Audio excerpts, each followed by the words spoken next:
labbaik Allahumma labbaik labbaik la syarika lak labbaik innal hamda wa Bismillahirrahmanirrahim. Perkenalkan, nama saya Imam Wahyudin.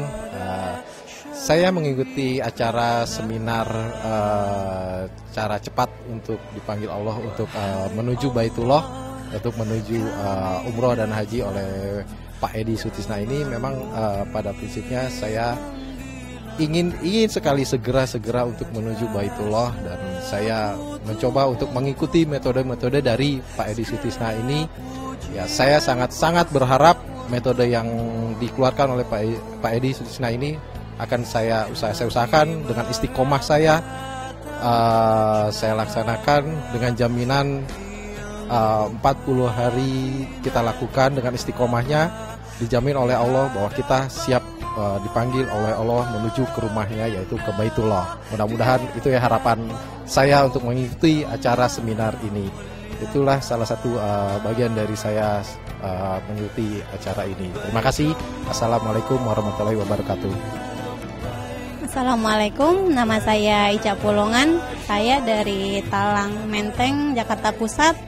Alasan saya ikut seminar ini, saya ingin agar saya bisa cepat dipanggil Allah ke Tanah Suci. Saya ingin memperbaiki diri, saya ingin menjadi pribadi yang lebih baik lagi. Terima kasih. Assalamualaikum warahmatullahi wabarakatuh.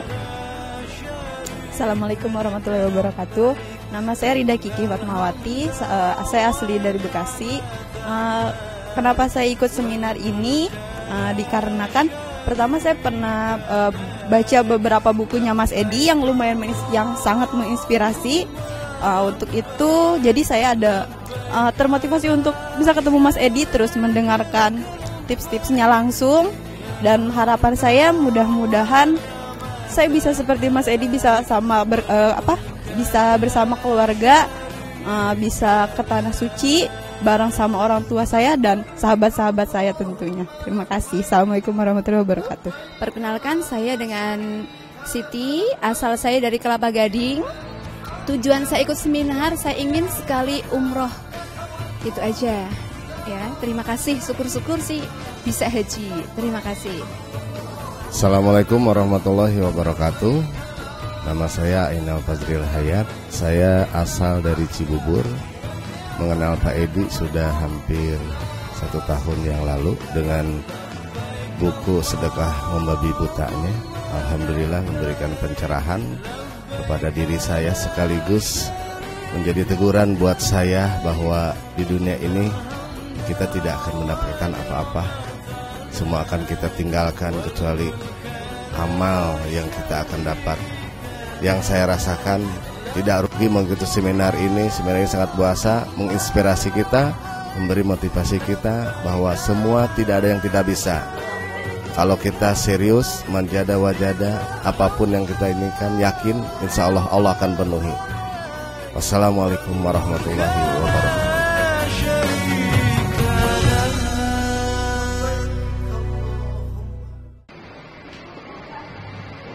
Ikutin saya. Astagfirullahaladzim. Astagfirullahaladzim. Astagfirullahaladzim. Labbaik Allahumma labbaik. Labbaik la syarika lak labbaik. Innal hamda wa ni'mata laka wal mulk la syarika lak. Labbaik Allahumma labbaik. Labbaik la syarika lak labbaik. Innal hamda wa ni'mata laka wal mulk la syarika lak labbaik Allahumma labbaik labbaik la syarika lak labbaik innal hamda wa ni'mata laka wal mulk la syarika lak. Sekarang kita istirahat dulu, sholat asar, nanti kita makan. Di situ udah kita siapin makanan, makan. Habis itu acara kita mulai lagi.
Ampunkanlah aku, terimalah taubatku.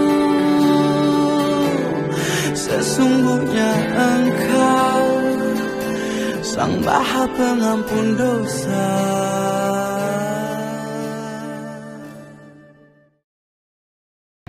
Materi Ustaz kita satu masih cukup banyak. Jadi kita akan mulai lagi di sesi kedua pukul 15 lebih 40 menit ya, 15-40 menit. Assalamualaikum warahmatullahi wabarakatuh. Sudah pada makan ya? Yang belum makan siapa? Jangan dong, kita udah beli sampai capek. Mubazir, makan ya? Yang belum makan siapa? Yang belum makan siapa? Makan dulu. Oh, udah 3 Senin nggak dimakan.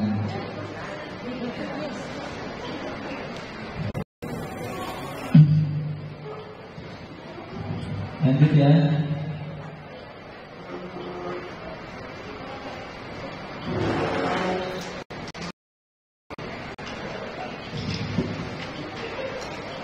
Karena kita sekarang pengen membahas tentang tanah suci, pemiliknya Allah yang Maha Suci, biar kita nyambung dengan dimensinya Allah.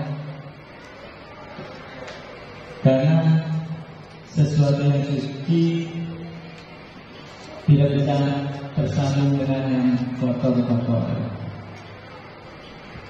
Dan kita tahu kita kotor. Ya.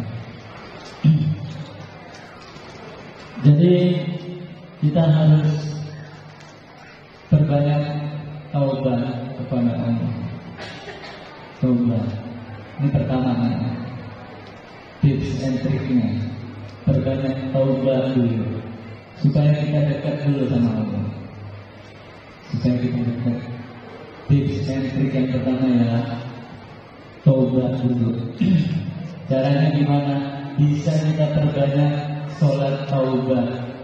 Perbanyak sholat taubat. supaya kita bersih.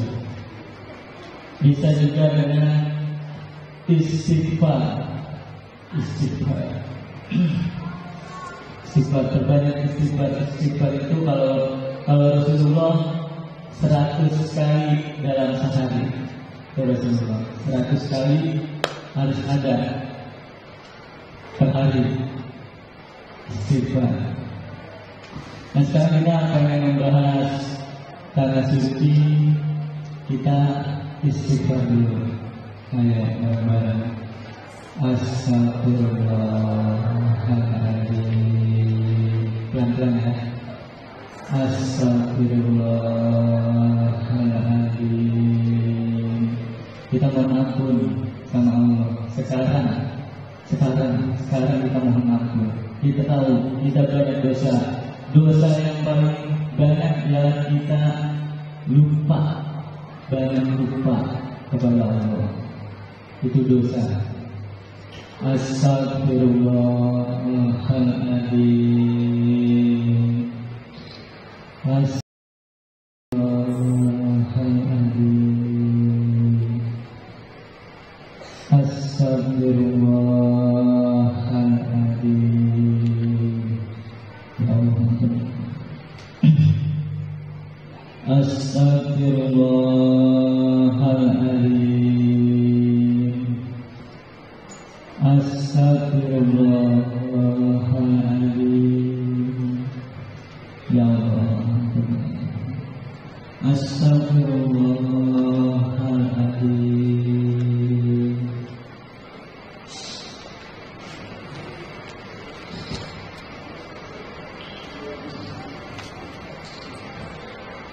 Di surat Al-Quran, surat Al-Ra'd ayat 28,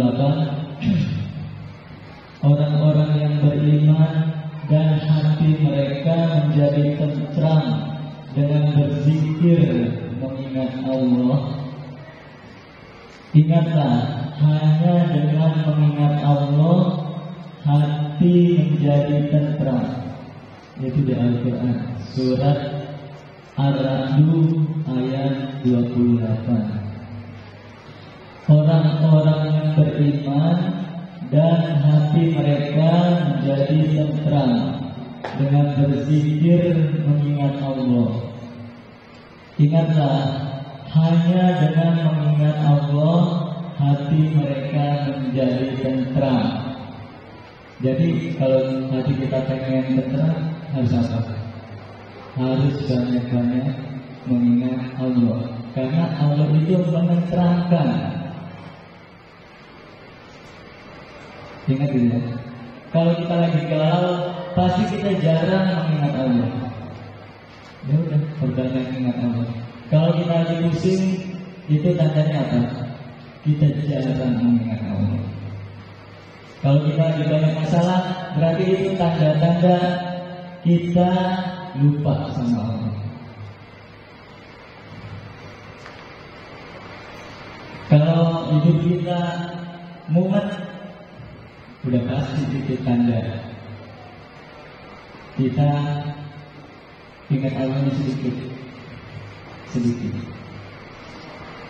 Dan salah satunya supaya hati kita menjadi tentram dengan berzikir. Sekarang kita tentramin hati kita dulu, biar tenang dulu. Minimal khusus saat ini berzikir. Subhanallah, alhamdulillah, la ilaha illallah, Allahu akbar. Bareng-bareng. Subhanallah.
Ya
Allah, mendatangi kita itu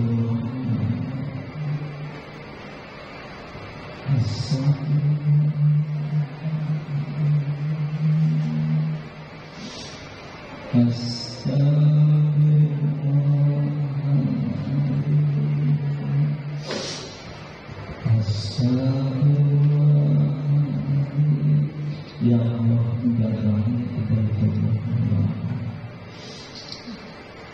kalimat talbiyah labbaik Allahumma labbaik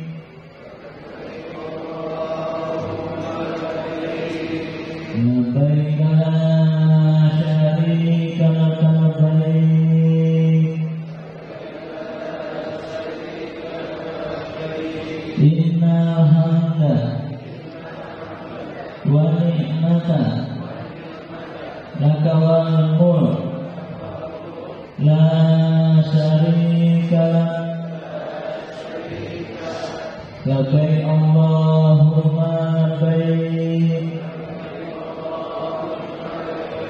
labbaik la syarika laka labbaik innal hamda wa ni'mata laka wal mulk la syarika lak.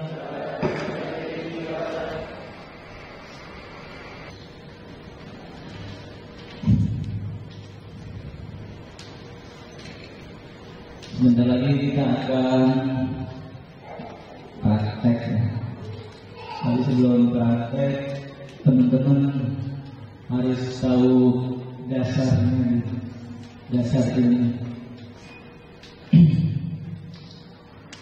Dasar ilmu tentang kenikmatan-kenikmatan yang Allah turunkan di dunia. Kita dikasih makan tiap hari sama Allah, itu kenikmatan. Tiap hari kita selalu ada di kantong kita, itu kenikmatan. Kita punya rumah walaupun kontrak, itu kenikmatan. Tapi itu kenikmatan biasa. Kenikmatan biasa.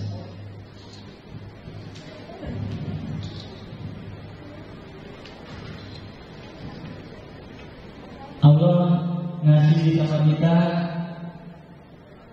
lebih tinggi dari kenikmatan-kenikmatan yang ada di dunia, bahkan kenikmatan dunia dan seisinya.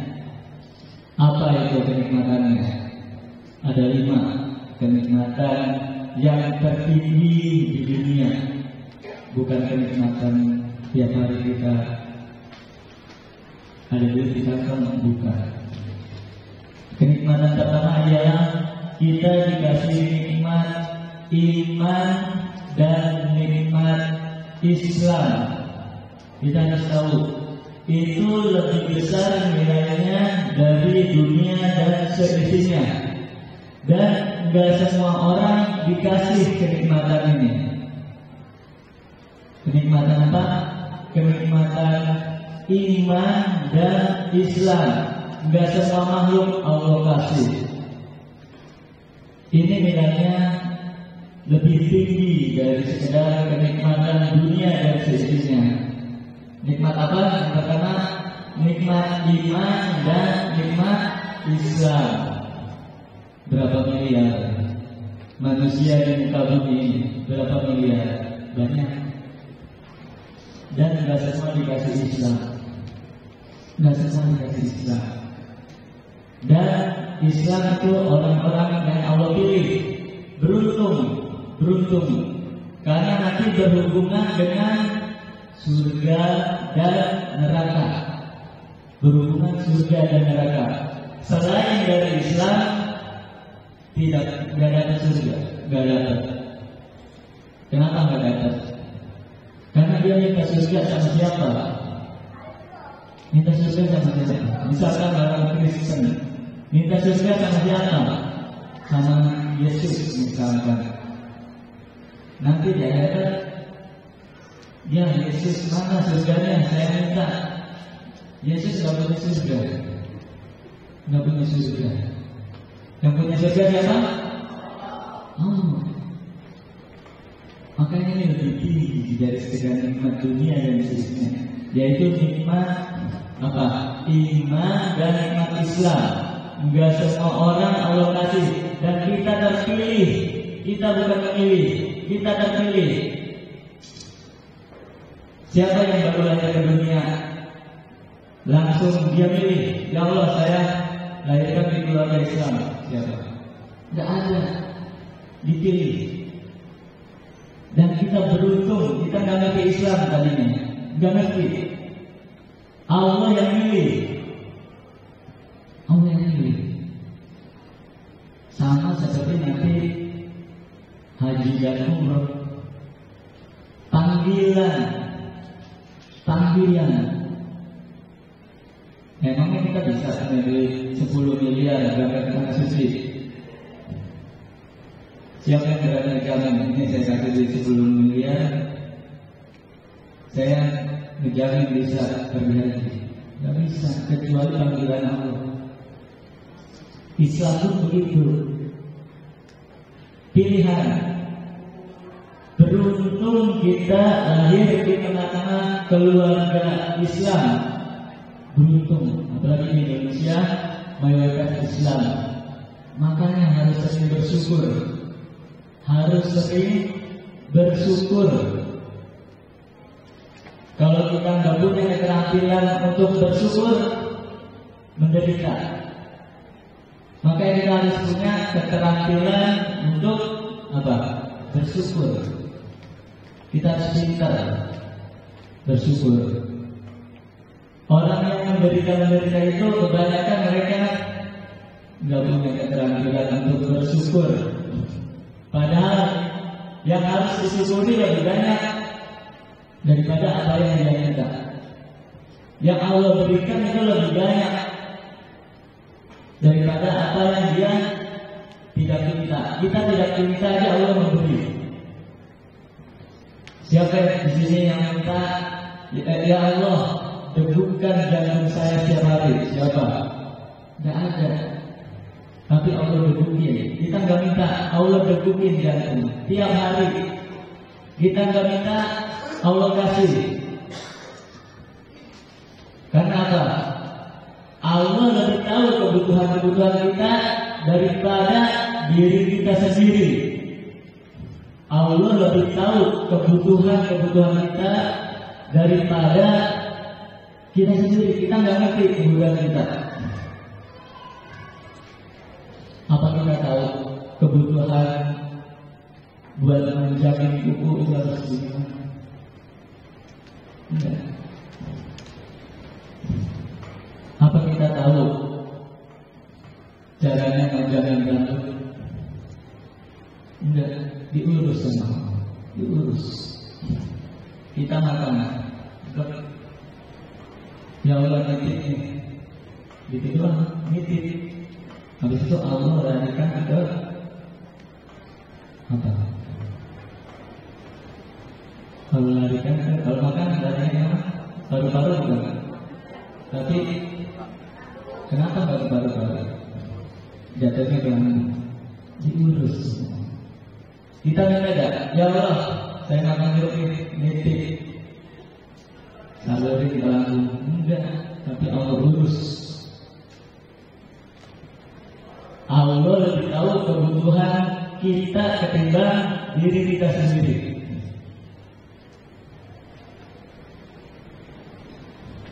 Lebih banyak yang harus kita syukuri daripada apa yang kita minta. Disyukuri nanti dulu. Minta nggak dikasih, ngambek. Allah nggak adil, saya nggak mau sholat. Memang sholat buat Allah, buat dirinya sendiri. Makanya dia tersisa sama dirinya sendiri.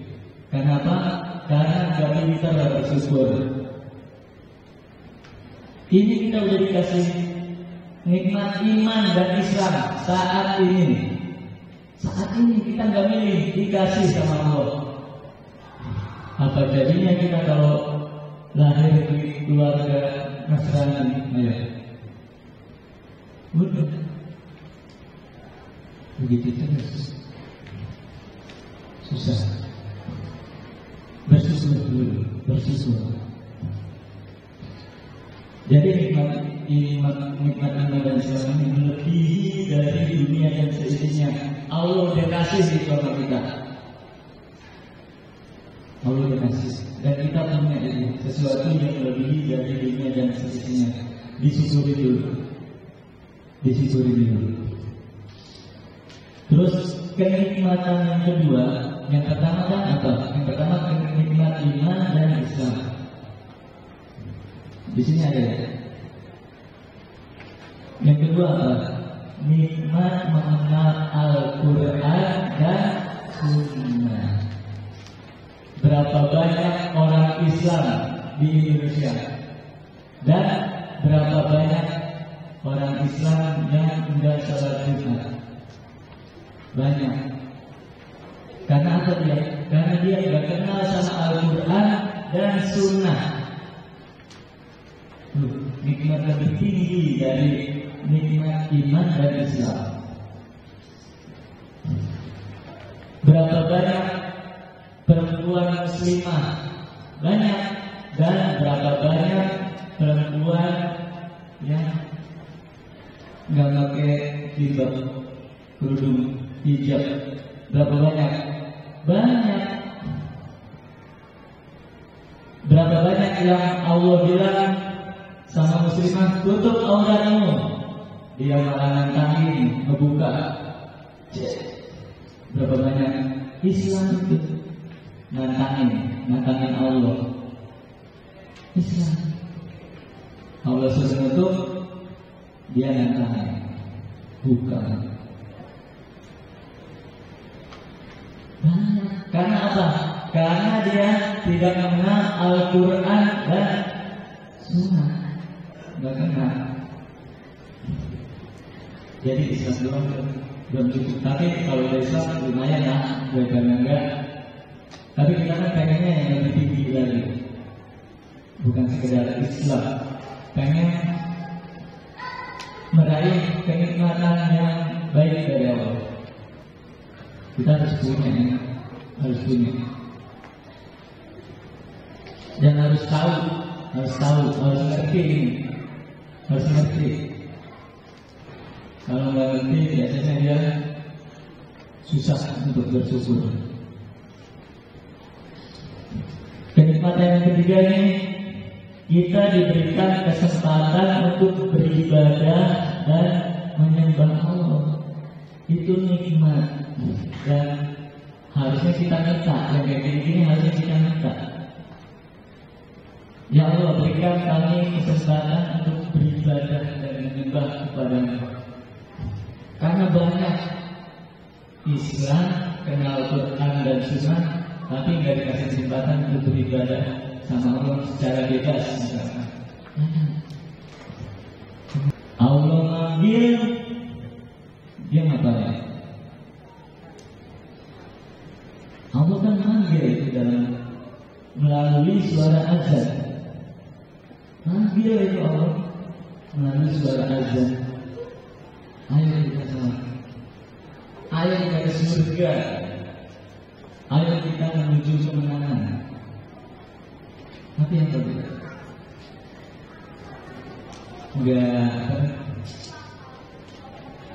nggak nangkep kalau itu Allah yang memanggil. Itu Allah yang memanggil melalui suara azan. Salat tahajudlah kamu sebagai tambahan ibadah bagimu. Allah turun di sepertiga malam bersama rombongan para malaikat setiap hari. Terus Allah berfirman, siapa yang berdoa aku kabulin, siapa yang memohon pertolongan aku ampuni. Kita apa? Allah digituin.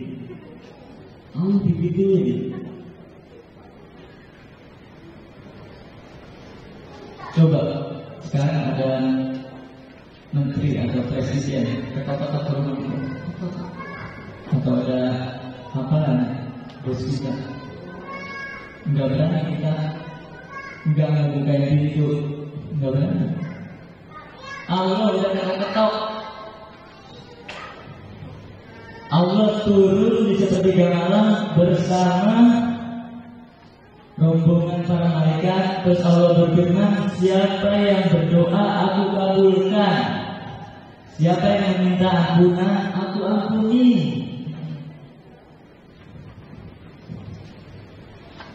Kita nggak ngebuka ini, masih dikunci, dan kita tinggal tidur setiap hari. Bayangin aja, Allah begituin, tega. Allah udah ngasih kita apaan tahu? Dari bangun tidur sampai tidur lagi, ngasih kita oksigen, makanan, ngurus lambung kita, ngurus paru-paru kita, ngurus aliran darah kita, mata, otak, semuanya tega kita. Tiap hari kita diketok, tiap hari. Gara-gara apa dia? Dia tidak diberi kesempatan untuk beribadah dan menyembah Allah. Apa? Namanya enak nggak dikasih kesempatan beribadah dan menyembah Allah? Enak. Bahkan tak sampai kita bilang ini Allah ibadah dulu berat bagi saya ibadah itu. Ibadah sebagai ibadah.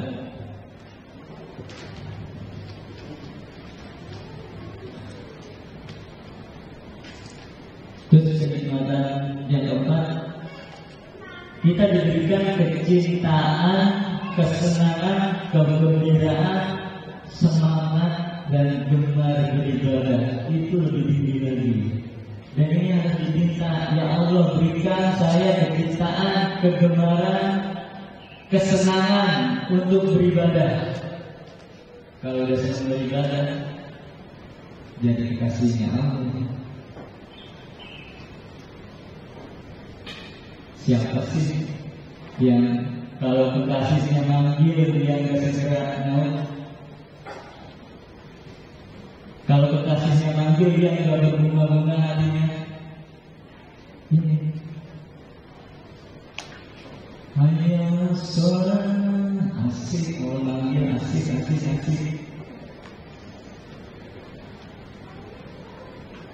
Hanya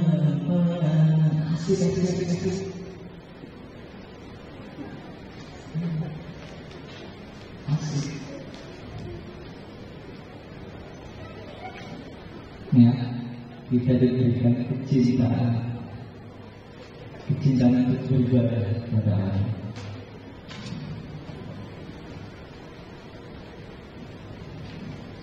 Karena nanti akan melahirkan yang namanya istiqomah.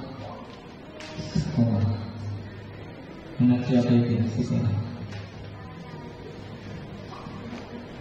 Minta sama Allah. Jangan duit lagi, bayarin utang lagi, beli mobil lagi, ditinggalin. Dekat sama Allah itu yang penting. Pengen punya rumah atau pengen punya Allah? Pengen punya mobil atau pengen punya Allah? Hah? Pengen punya dunia atau pengen punya pemilik dunia? Itu kan teori. Prakteknya gimana?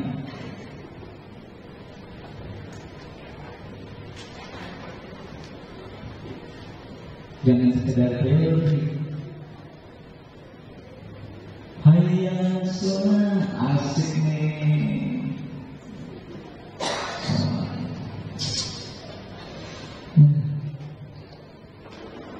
Terus yang kelima ya, diberikan kenikmatan dalam beribadah. Jadi kita sholat itu nikmat. Udah nggak pengen apa-apa lagi kan? Udah nikmat sholat. Apa lama bisa nanti ya? Malam-malam berduaan sama Allah. Tiap hari yang dipikirin Allah lagi. Bukan utang lagi.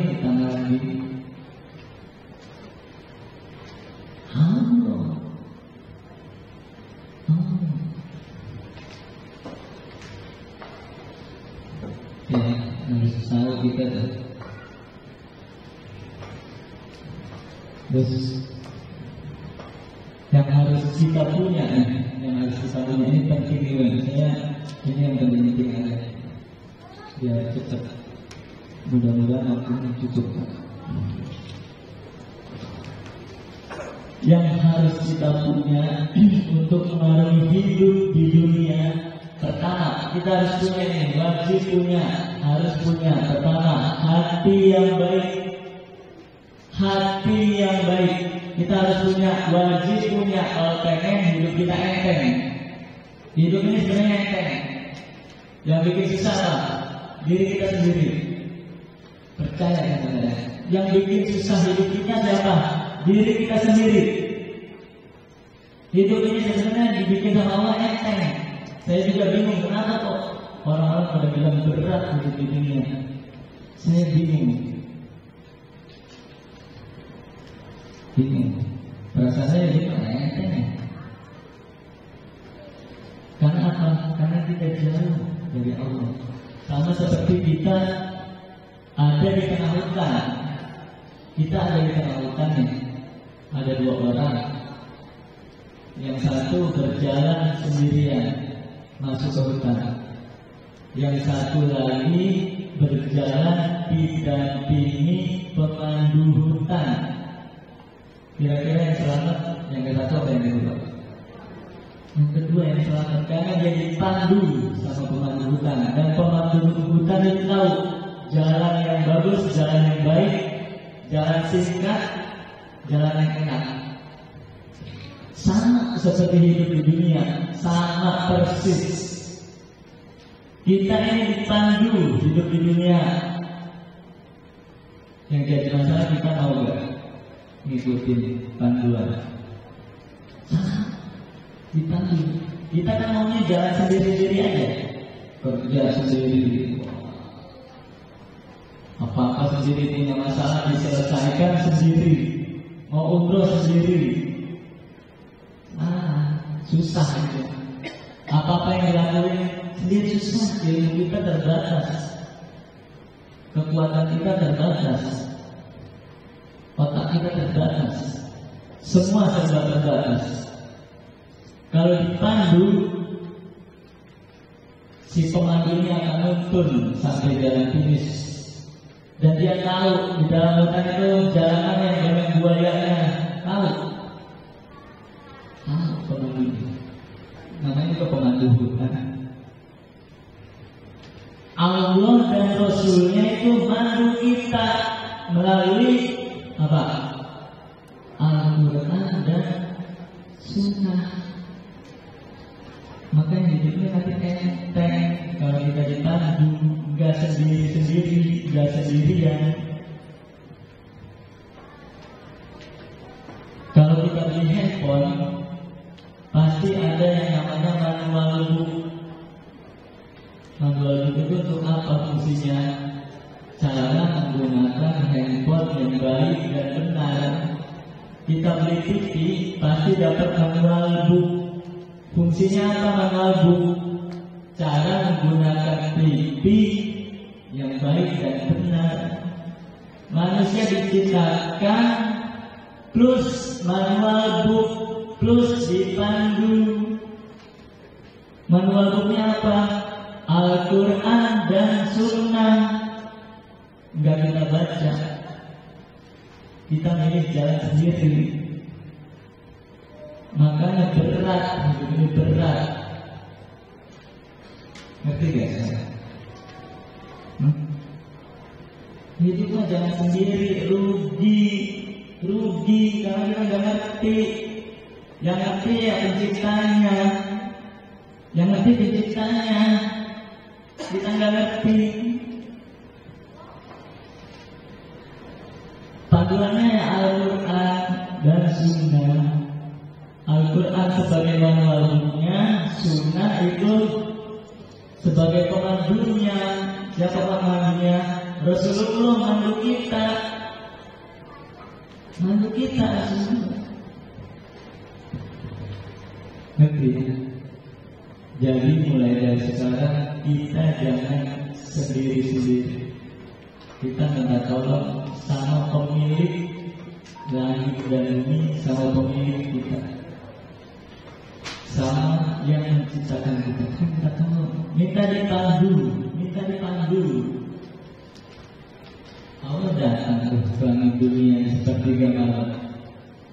Minta Allah. Udah janji Allah, udah janji dia pengen ngabulin apa yang kita minta, kita mohonkan. Udah janji Allah akan mengabulkan kalau kita meminta ampunan. Udah janji. usah takut. Dan kita harus punya nikmat iman ini, keyakinan ini. Bukan sekedar Islam, tapi yakin. Dan harus banyak praktek, bukan sekedar teori. Rugilah teori, rugi. Praktekin. Pertama kita harus mempunyai hati yang baik. Wajib yang kita punya biar hidup kita yang hati yang bagus, hati yang baik, hati yang baik. Karena kata pemandu kita, siapa pemandu kita? Rasulullah.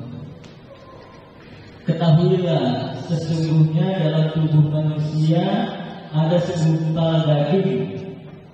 Jika segumpal daging itu baik, maka akan baik seluruh tubuh manusia. Dan jika segumpal daging itu buruk, maka akan buruk seluruh tubuh manusia. Ketahuilah bahwa segumpal daging itu adalah hati. Jadi hati itu apa? Kalau hatinya buruk, hatinya busuk, maka semua hidupnya akan buruk.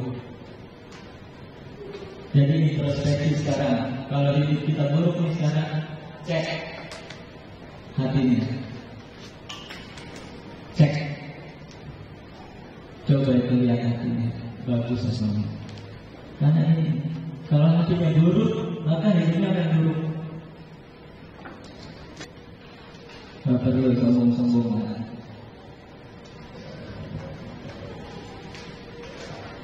Sombong itu apa? Meremehkan orang lain dan menolak kebenaran. Kebanyakan dari kita kalau udah lebih tinggi dari orang lain suka meremehkan orang yang lebih rendah. Buang jauh-jauh sombong. Penyakit ini buang. Ujub bangga. Woi, saya nih kamu kalau gak gara-gara saya kamu gak bisa kayak gini. Ujub. Jelek itu, buang. Kita buat baik sama orang, itu karena yang buat kita, bukan buat orang. Kita gak berbuat baik sama orang, nanti orang lain yang berbuat baik sama dia. Karena kebetulan kita menjadi jalan aja. Menjadi jalan pun itu untung. Karena yang berpahala siapa? Kita. Jangan ujub, jangan bangga. Kebetulan kita menjadi jalan pertolongan orang lain. Kalau kita nggak menolong orang itu, Allah akan kirim yang lain. Karena kebetulan kita aja emang waktu orang itu pengen ditolong Allah, bro.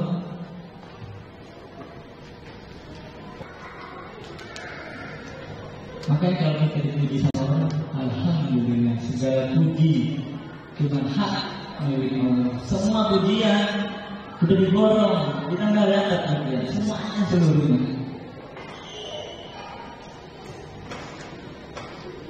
Alhamdulillah.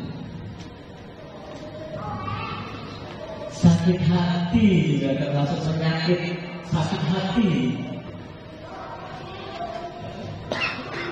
Coba kalau sekarang kita masih sakit hati sama orang, buang. Penyakit itu nyiksa diri. Kalau masih ada di sini, kalau masih ada yang sakit hati, buang. Nyiksa diri kita sendiri, sakit hati. Gak usah sakit hati, gak usah. Gak penting sakit hati. Gak penting. Ambil tong sampah.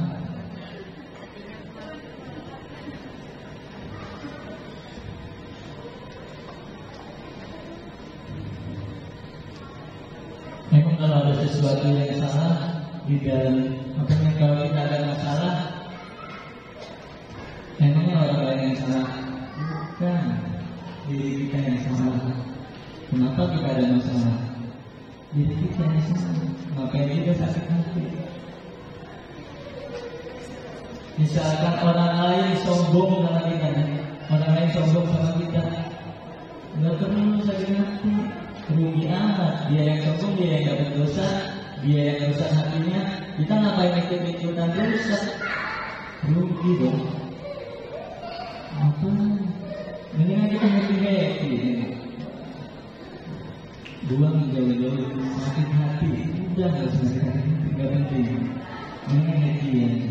Hidup di dunia kan cuma sekali.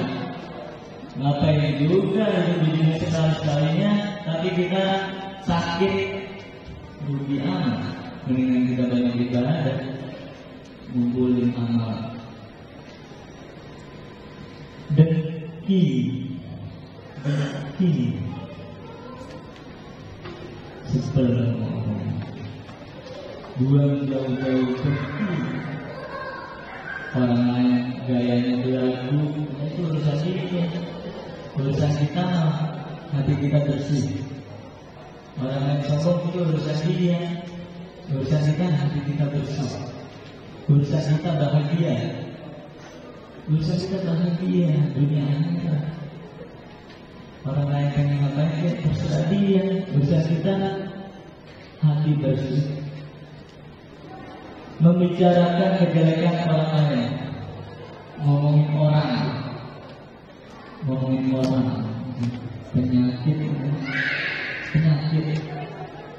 fitnah, gosip, dendam, buang jauh-jauh penyakit adanya. Buruk sangka, berburuk sangka, suuzon, jangan sekali-kali suuzon sama orang. Rugi, buang, husnuzon. Urusan dia itu kita, itu urusan dia sama Allah. Nanti ada balasannya dan kita ada balasannya yang ditipu. Yang menipu dan yang ditipu sama-sama dapat balasan. Sama, jadi dosa seuzon. Jangan-jangan orang itu pengen nipu saja. Itu seuzon. Berburuk sangka, dan itu nyiksa diri sendiri. Kita nggak bakal bisa bahagia kalau kita kayak gitu, nggak bakal. Susah sebenarnya. Karena kita pengen hidupnya bahagia, ya? Pengen bahagia gitu, pengen happy terus ya. Bisa umroh sama keluarga, tiap tahun, tiap Ramadan, sebulan full umroh. Ngapain ngurusin hal-hal yang gak penting? Buruk sangka, kikir.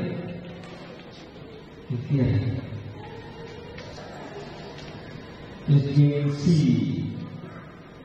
malu untuk meminta maaf sama orang. Ini gak usah malu, kalau kita punya salah ya salah, kita minta maaf dan dosa kita hilang.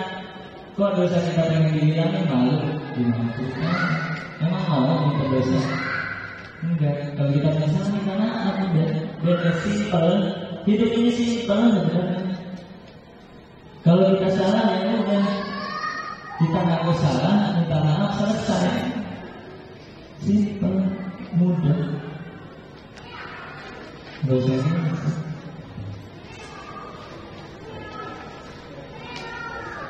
cara membersihkan hati agar hati ini gampang, kebalikannya dari penyakit hati, kebalikannya.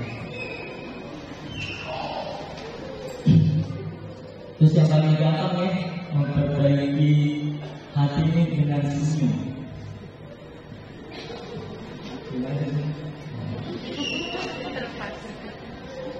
Coba semua. Ini bapak-bapak jalan senyum. Oh, makanya pegang-pegang semua ya. Sekarang kita belajar senyum. Senyum di kanan dan kirinya. Coba, ini lihat. Ayo, nggak usah malu. Nggak usah malu. Ini deh. Senyum di kanan dan kirinya. Coba. Ini kirinya. Saya itu yang ketiga ya. Kompak. Saya itu yang ketiga. Kanan kiri senyum. 2, 3. Mana? Ini geser sedang juga. Ayo Pak, ayo siap ya. 1, 2, 3. Enak. Sebenarnya jadi anak kecil tuh enak, polos, nggak banyak dosa. Kalau udah bapak-bapak udah ibu, kebanyakan dosa, banyak gengsi, otaknya keracunan. Ya, anak saya nih, anak saya umur 4 tahun nih. Saya kadang-kadang kesel dengan anak karena anak saya hiperaktif, saya itu nangis. Habis nangis semakin kemudian meluk saya lagi, nggak dendam. Kalau nangis itu sampai merah ini. Besokannya atau 5 menit kemudian meluk saya lagi, hati. Itu anak kecil. Kita harus banyak belajar sama anak kecil, masih polos, masih murni. Kalau belajar hati, tuh sama anak-anak kecil. Hati kita nggak.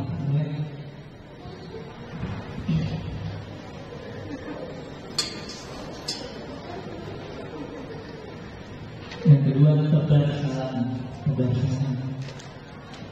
Mengikut tebar salam dan salaman. Assalamualaikum. Saya praktek ya. Salaman kanan dan kirinya. Bentar. Ayo. Ada yang nenek ya? Dengerin nggak Bu? Ya. Praktek salam terus salaman. Assalamualaikum. Ya. Kanan kirinya. 1, siap. Cari pasangan ya, yang sendiri ya. Ini ngapain sih? Ini penting loh, penting ya. Kita berbagi diri. Ya, 1, 2, 3, salam. Assalamualaikum.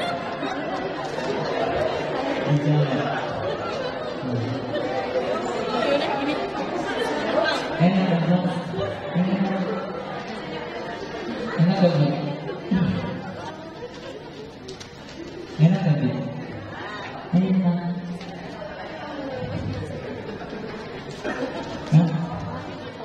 Orang yang berjabatan tangan, setiap orang yang berjabat tangan akan berguguran dosanya di antara selangkangan tangannya. Itu ditakutin. Emang remeh, cuma dahsyat itu. Kita didoakan berat. Kita nyalakan orang sehari dalam 24 jam berapa orang juga. Dan berapa orang kita didoakan. Dahsyat ini.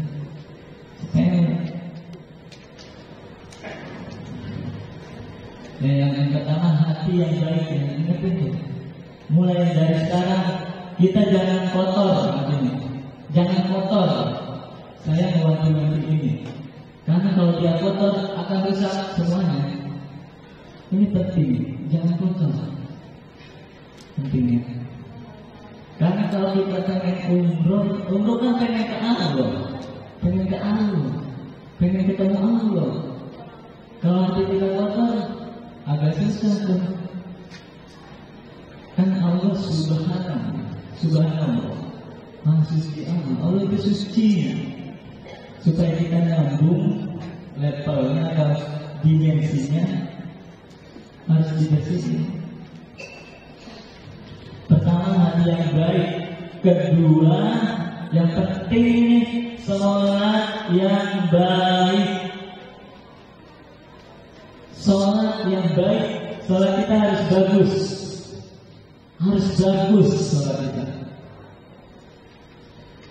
Sesungguhnya amal hamba yang pertama kali akan dihisab pada hari kiamat adalah apa?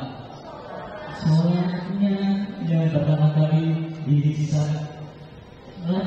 Bukan yang mana. Apabila sholatnya baik, dia akan mendapatkan keberuntungan dan keselamatan. Apabila sholatnya baik, dia akan mendapat keberuntungan dan keselamatan. Apabila sholatnya rusak, dia akan menyesal dan merugi. Jika ada yang kurang dari sholat wajibnya, Allah mengatakan, lihatlah apakah pada hamba tersebut memiliki amalan sholat sunnah, maka sholat sunnah tersebut akan menyempurnakan sholat wajibnya yang kurang. Itu sholat sunnah itu penting banget, dan kita jarang itu. Sholat yang baik, bila sholat seseorang itu baik, maka baik pula amalnya. Dan bila mana sholat seseorang itu buruk, maka buruk amalnya. Kalau tadi hati kan jasmani, apabila ini hati baik, maka tubuh manusia akan baik. Kalau sholat baik, maka amalnya akan baik, maka seluruh amalnya akan baik. Kalau sholat yang baik, sholat yang baik itu di mana? Sholat yang baik itu pertama sholat yang tepat waktu. Sholat yang tepat waktu, sholat yang baik itu. Untuk laki-laki, sholat yang baik itu sholat tepat waktu di masjid dan berjamaah. 3. Sholat yang baik itu sholat tepat waktu di masjid dan berjamaah. 3. Harus baik itu, usahakan. Allah manggil. Coba di kantor misalkan ada bos kita manggil, kamu sini, berani gak kamu sini? Tadi dulu bos, saya lagi main game. Gak berani. Tadi dulu bos, saya lagi nyantai, ngerokok. Berani gak? Gak berani. Kalau sama Allah gimana? Hayya sholat, malah pura-pura gak denger. Malah pura-pura gak denger. Sibuk aja dengan kerjaan. Ya pantes lah. Sholat yang baru. Kalau perempuan kan sholat tepat waktu di rumah. Di masjid juga boleh, tapi yang bagus itu di rumah. Dan yang tersembunyi maksudnya di dalam kamar, di kamarnya.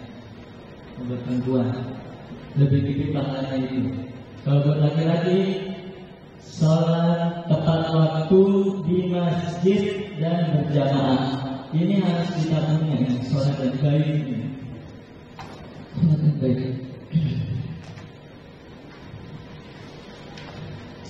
Ini harus dijelaskan dia.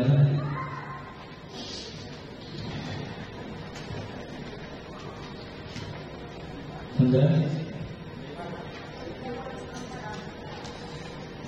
menjaga apa?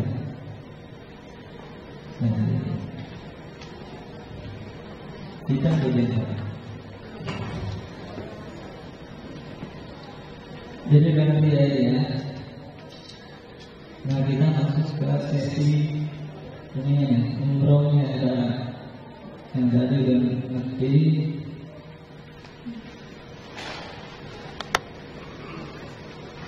sejarahnya terbentuknya buku ini. Awalnya dulu saya pengusaha gila bisa disebut itu. 24 jam saya kerja cari uang. 24 jam dari uang bisnis, karena saya hobi bisnis, semangatnya itu bisnis. 24 jam. Suatu ketika dapat, dunia dapat, saya genggam. Dapat. Punya perusahaan, punya karyawan, lumayan banyak. Akhirnya suatu ketika diambil perusahaannya. Bangkrut saya. Total. Sampai-sampai saya diusir sama kantor. Usir, bangkrut, nggak bisa bayar, nggak jalan, nggak bisa bayar listrik, nggak bisa bayar gedung, diusir, dan saya keluar dari kantor itu cuma baju yang nempel di badan saya doang. Itu dunia kayak gitu. Saya bela-belain 24 jam buat dunia, tapi yang dia beri untuk saya itu ya. Akhirnya saya punya utang gara-gara waktu itu saya proyek masih berjalan, sedangkan ada masalah di keuangan mau nggak mau proyeknya harus selesai dan gak ada dananya. Akhirnya jadilah utang. Saya bingung merubah grup. Dengerin nggak? Ini metode awal mulanya itu. Dengerin nggak? Kira saya ngomong sendiri ya. Saya bangun, akhirnya apa? Pas saya bangun kemana saya lari? Saya lari ke orang tua, mau gak mau, nggak ada lari.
Τι είναι αυτό? Ένα σπουργίτη.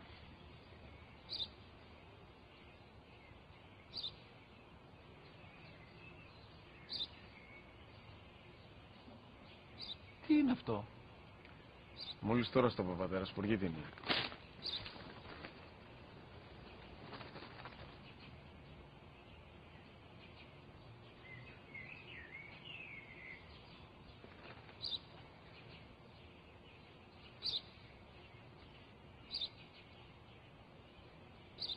Τι είναι αυτό?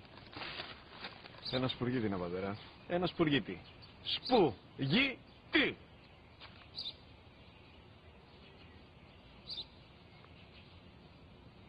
Τι είναι αυτό? Γιατί το κάνεις αυτό το πράγμα, μπορείς να μου πεις? Τόσες φορές σου είπα, είναι ένα σπουργίτη. Δεν το καταλαβαίνεις. Πού πας?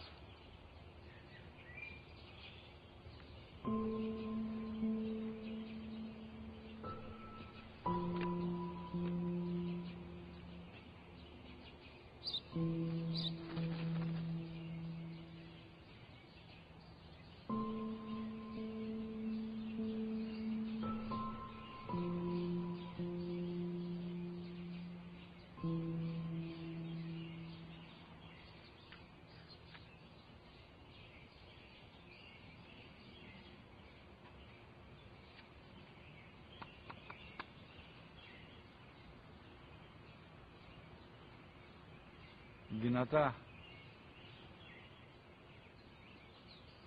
Σήμερα ο μικρός μου γιος που πριν λίγες μέρες έκλεισε τα 3 καθόταν μαζί μου έξω στο πάρκο όταν ένα σπουργίτη ήρθε και κάθισε απέναντί μας.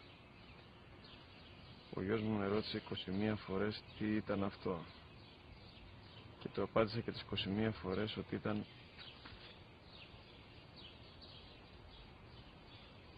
ένα σπουργίτη. Τον αγκάλιασα τρυφερά και τις 21 φορές που μου έκανε την ίδια ερώτηση, ξανά και ξανά, χωρίς να εκνευριστώ, νιώθοντας στοργή για το αθώο μου αγοράκι.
Kau